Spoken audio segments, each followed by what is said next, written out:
All right, so we're going to be adding some value to our comic scenes with watercolor, with color pencil, and with fine point Sharpie and pen, black pen. So I'm going to go ahead, I'm working on this scene for my Krusty Krab pizza. So I'm going to activate my blue because I wanted to paint SpongeBob's shirt blue. So I'm just going to get a nice coverage of blue there. Add a little bit more water to it so it's not so dark and saturated. So adding the water will lighten it. And a little bit goes a long way. And this is why I like watercolor, because look at how fast I painted that. That was like a millisecond. Okay, so now that's got color on it. I would like to add some values to SpongeBob's face. So I'm going to go ahead and add a darker yellow. So I'm mixing my, let's see if you guys can see this. I got my watercolor tray here. I'm gonna try and fit it all into the frame. There we go. So I'm gonna mix some of this yellow with a tiny touch of brown.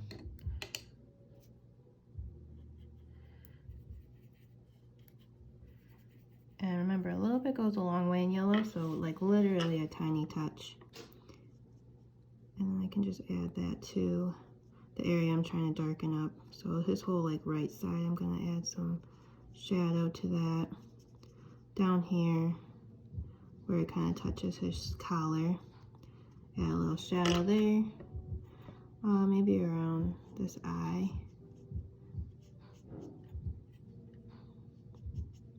And a little bit on that lid. So I haven't had to reapply on my brush. So that adds some subtly darker areas, which is what I wanted.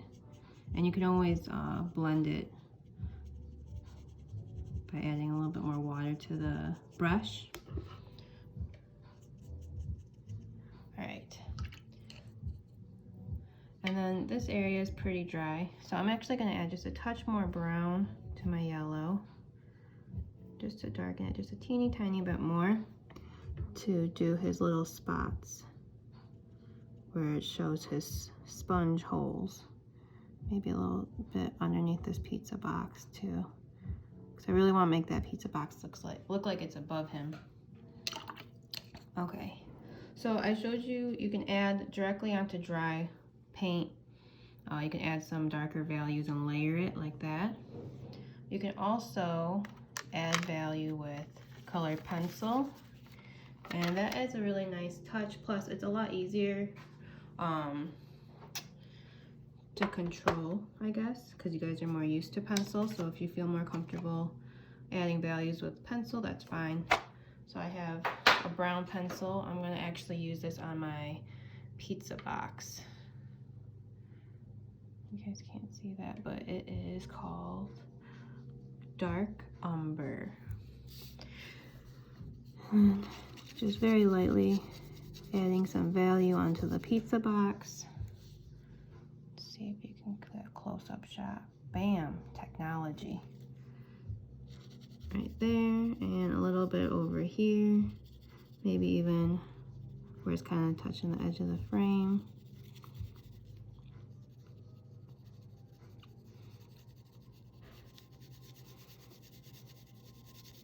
And the thing I like about watercolor and color pencil is that color pencil can be kind of grainy when you put it on, so the watercolor adds a nice back splash. So you have that coverage with just a tiny bit of value added with your pencil.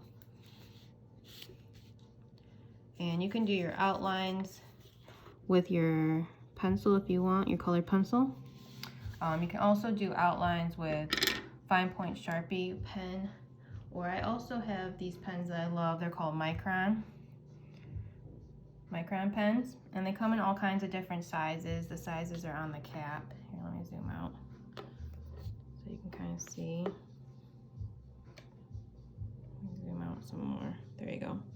So this is an 8 size.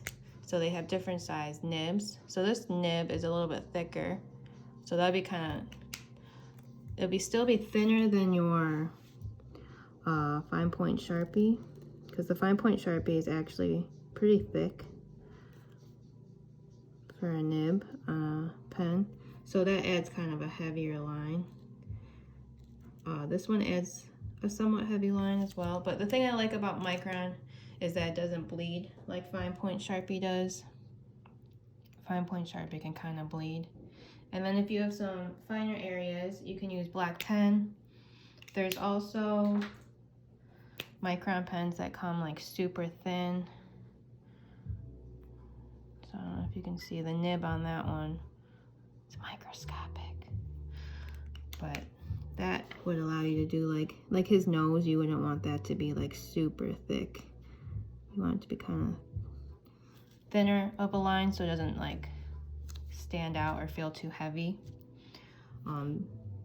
I would use a black pen for areas if you don't have like a thinner Micron pen. I would use like a black pen for some of these finer lined areas, or even for your text. So I have a black pen here. And you can also utilize your pens to show texture or value. So see how I kind of thickened that on his arm. Show some value. And then let's see, where would we want to show texture? Maybe like around his sponge hole. Maybe a couple dots here and there. Kind of give him that spongy look.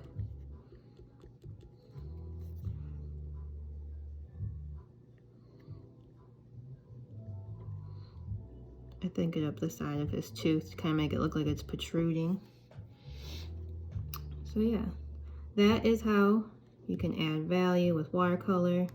The second half of this video, I'm going to show you how to create a gradient with watercolor. So if you're trying to move from one color to another color smoothly, I'll show you how to do that. All right, so now I'm going to show you how to move from one color to another color through a nice smooth gradient. So I'm going to move from the color orange to the color red. I'm going to try and do it within this parameter. So I'm going to create a little rectangle. If you know who Rothko is, he paints in a lot of colors and gradients. So I'm making a mini Rothko. I'm going to move from orange to red. So right down here at the bottom, I'm going to activate my watercolor orange pigment. Drop that down below. And remember, the more water you use, the lighter your color will be. So I'm just going to start making that nice and saturated with that orange color. And then right above it, I'm actually going to mix red into my orange. So I'm going to take a little bit of that orange here, and I just want a tiny hint of the red. So this is just the beginning of that transition, just a tiny hint. And there goes my cuckoo clock. So you can see it's a little bit darker.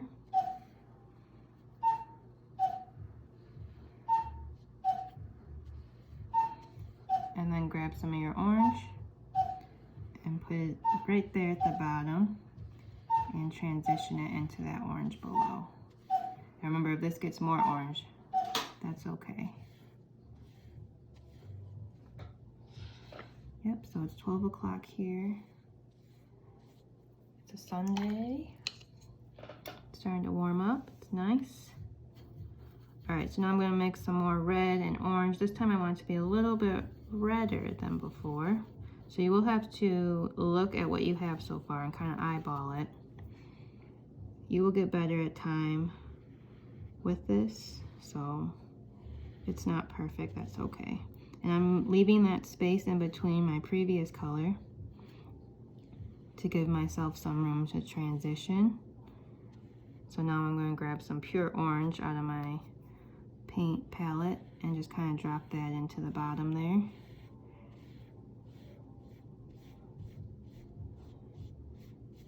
And just kind of brush it down in.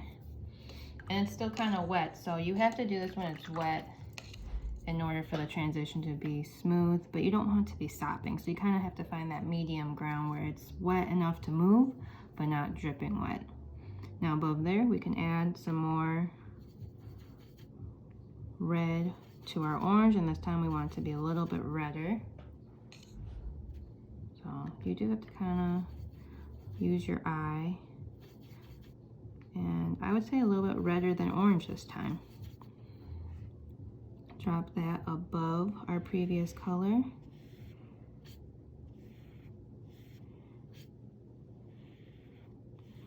And then grab some orange and just kind of drop that into the bottom there and start pulling it down to the previous color. There we go. Now we can add some more red to that color that we had before, or you can start with red, and I will go make a lot of it. Start with red and add a touch of orange, just a touch. Drop that here.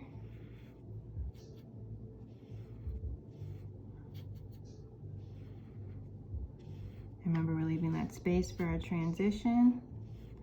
Grab some pure orange, drop it into that wet area at the bottom, and kind of pull it down to our previous color. All right, and now we can grab that pure red. Leave that space. Put some red in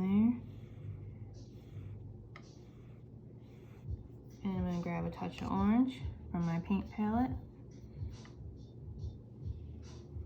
Remember, you want it to be wet, but you don't want it to be dripping wet. And just kind of pull that in there. I'm gonna rinse off my brush really good because this time I want pure red on it. So clean it off, dry it off. And I want my red to not be too wet. I'm gonna have it so it's a little bit thicker. Put that, sop your brush with it nice and good so it's saturated. And right here at the top, drop that pure red in. And that is how you create your gradient. This would be good for like a background for one of your scenes, maybe a sunset. Maybe you just want to add some visual interest to your scene by not having a white background or just a plain color background. So that's how you blend your watercolor.